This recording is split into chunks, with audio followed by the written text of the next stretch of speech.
This is the largest investment in child care since World War II. Today, my administration is releasing guidance to states to help get the funds they need out the door as quickly as possible to allow dramatic expansion and availability of child care in this country. With these funds, states can help hundreds of thousands of providers reopen and stay open. Listening to what he's saying here, basically Joe Biden is pitching an infrastructure plan. Now, he's passed the $1.9 trillion plan. It did not have the $15 an hour minimum wage that he promised. And the PRO Act has been apparently tossed aside at this point. It's only there when he says, unions built America. He keeps doing that every so often. Every time he says unions, watch, he says, unions built America. That's his thing. That's his go-to. But there's that. It's almost like he's been trained to do that. It's very weird. By the same token, though, I've said this administration has been a tick to the left, at the very least in lingo, and the things that Biden has been saying that he's wanted. And I mean, look, he's at the very least put it up there for the 15, and he's basically put the PRO Act. But I mean, I've made the point of saying that has been done purely for politics. You have one group that says you need to do this. Because keep in mind, what happened? The unions basically got real and said, look, you need to pass the PRO Act or else. Immediately after that, Biden passes some task force that's going to be in the White House. That's not the PRO Act. But unions were strong enough to get Biden to vocally say, they were strong enough to get Biden to vocally say $15 an hour. But when it got down to brass tacks, the people that were pulling the strings on Biden and the people that were putting dollars in Biden's pocket and running their credit cards through his butt cheeks, those are the people that had the basic say in all of that. And so Biden was not going to be willing to move heaven and earth. And the parliamentarian was going to, she's too difficult to get around. Just the parliamentarian. She's so powerful. I'm just the president of the United States. Just the president. Joe Biden is doing something that is very peculiar, very weird, cowardly, very strategic, and bizarre when you think about it. He is trying to cast himself as a modern day FDR. And he has identified an America First policy from the standpoint of the Democratic Party.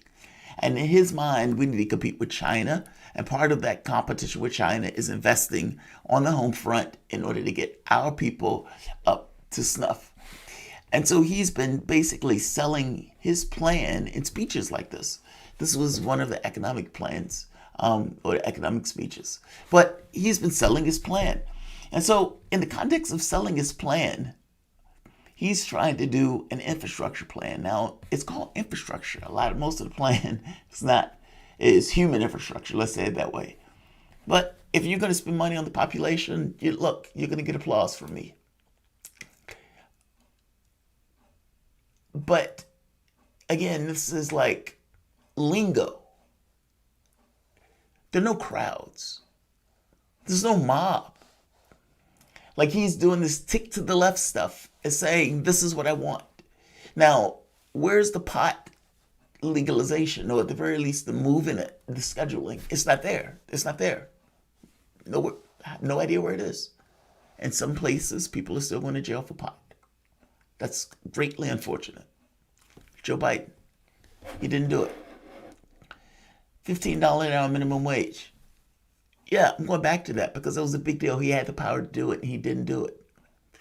And not just $15 an hour minimum wage, the PRO Act, again, had the power to do it, didn't do it. And I get he passed the $1.9 trillion, and I can't take anything away from that, especially the child care. The $300 child care, if that was around when I was growing up, that would have been dramatic in regards to how much it would have helped. And, some people at a certain point, I guess the income level, it's hard to reconcile or get your head around how $300 would be the end all be all But I swear to God, it is. Yeah, I swear to God, it is. And so, Joe Biden, I'm sorry, I'm trying to find a clip. So, yeah, so Joe Biden is doing the lingo. There are no mobs, there are no crowds. So, he's doing this FDR thing, and he's doing this populist thing. And they keep calling him Bernie Sanders behind the scenes. Now, yeah, Bernie Sanders has been pushing him on some of this stuff. But again, that's lingo. It's not the lingo that you need to overly focus on. Now, yes, the lingo gives some notion of point of view, but anybody can say anything. The issue is, what do you have the power to accomplish? Period. And that is extrapolated from the standpoint of policy. As President of the United States, you have a certain degree of capital. That degree of capital has a temporary shelf life. In this very specific capacity, you have 50-50. Any of those members could die. All of those members are old. You're in the middle of a pandemic. If you're going to get that stuff done, you need to get it done. That means you need to kick some ass. And it doesn't seem that Joe Biden has the capacity to extemporaneously express himself, to push for anything. He didn't push for the 15. In fact, he was downing the 15 to the various governors, Republican governors. So the question becomes, what does Joe Biden even have the ability to push for? I'm skeptical of anything, which means that this populous, quote, quote, president that wants to pass these policies that are supposed to be, I guess, like a callback to LBJ, these policies aren't radical, they're timid. Nearly 600,000 Americans have dropped dead. Put that in context. Nearly a million people have lost their lives over malfeasance of the government of this country. Are reparations owed? Yes. From a countrywide standpoint, reparations are owed. Medicare for all would not be that far of a stretch, considering we are talking about a pandemic. And even beyond the notion of just talking about a pandemic, I mean, think about the people that lost their jobs. From the shutdowns, all of these things will wreak havoc on people's lives. Yes, I think reparations is owed. So I don't think Biden spending money is shocking. I mean, Donald Trump was trying to spend 1.8 trillion. So that's not necessarily the most shocking thing. The thing is, how much are you willing to spend to try to get America back on course? And Biden has basically said he's willing to spend. But like I said, there are no crowds. This is not him out to campaign stop. And people are like, yes! And men are like taking off their G-strings, they're throwing it at him. And women are taking off their bras, they're throwing it at him. Because he's like, I'm going to get rid of $50,000 of student debt. And they're like, oh my God, that's a lifesaver. He hasn't done that yet.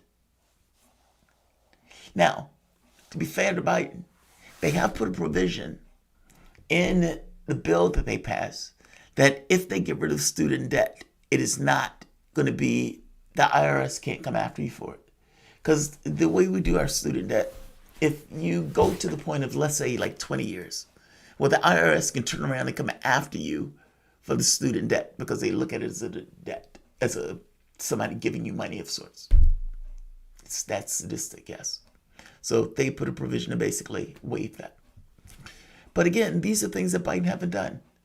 He has the power to do. The catch is, there is a finite amount of time that he will have the power to do those things. Now, some of this they're thinking about doing through budget reconciliation.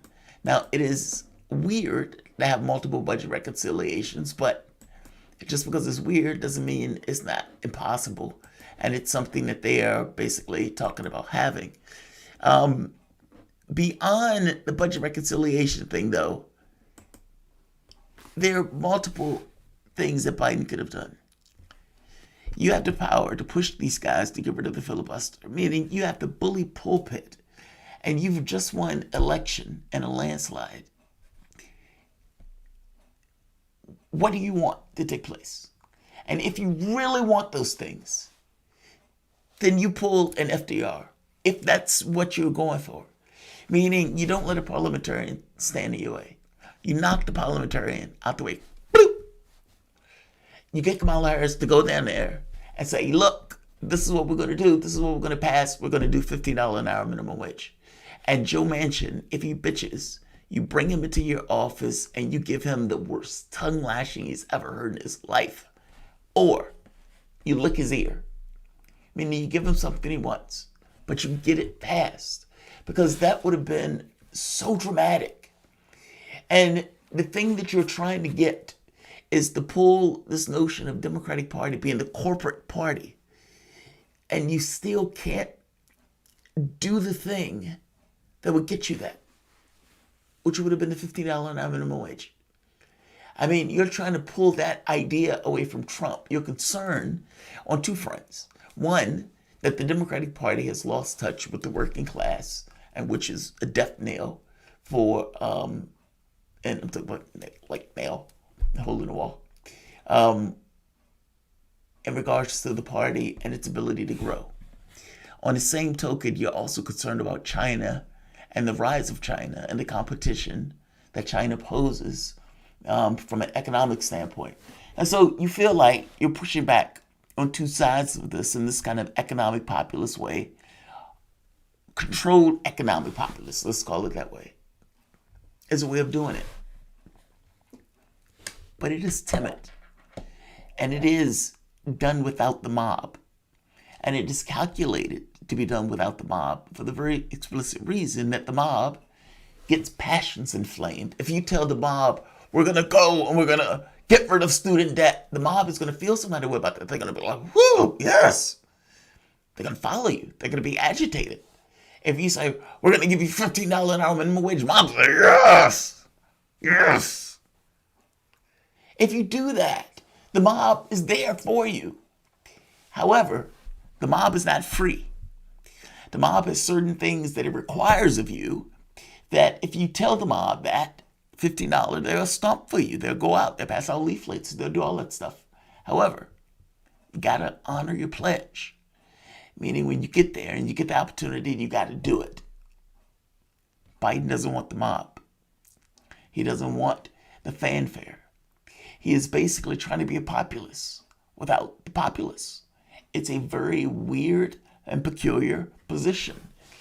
And yet, he is facing paper-weak opposition. Think about what the Republican Party have been fighting over. Children's books. When Biden was passing the stimulus, they didn't even talk about the stimulus. They were talking about cancel culture and children's books and whatnot. It was the weirdest thing ever because they couldn't fight him on that front. And so now Biden is talking about infrastructure. And supposedly, some of them are going to agree. Now, the catch is bipartisanship is not the point. The point is getting things done for the American public. End of story. If the Republicans are going to help with that, great. If they're not, use your leverage, get your bill passed.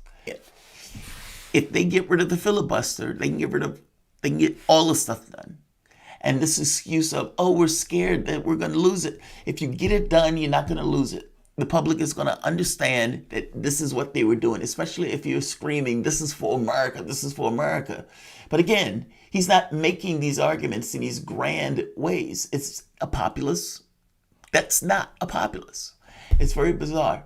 And like I said, it's mainly in words, unless he's going to put some energy behind any of this stuff. And he doesn't seem like he has any energy to spare outside of just talking and blinking.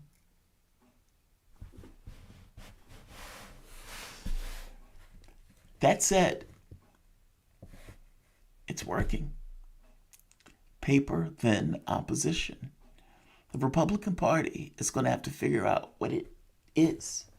And in the context of figuring out what it is, because I have no idea what it is, it seems to be just in a weird way, in the same way Biden is just vocally talking about this stuff. Republicans are vocally talking about changing to be Trump. But that's just, again, words. It's vocal. It's showing allegiance almost. It's baboons, basically, given fealty and allegiance to the top baboon. I mean, that's not necessarily anything that's political outside of just basic human, I don't know what you want to call it, fraternization. It's cowardly in its own way. But in this very specific case, unfortunately, this works.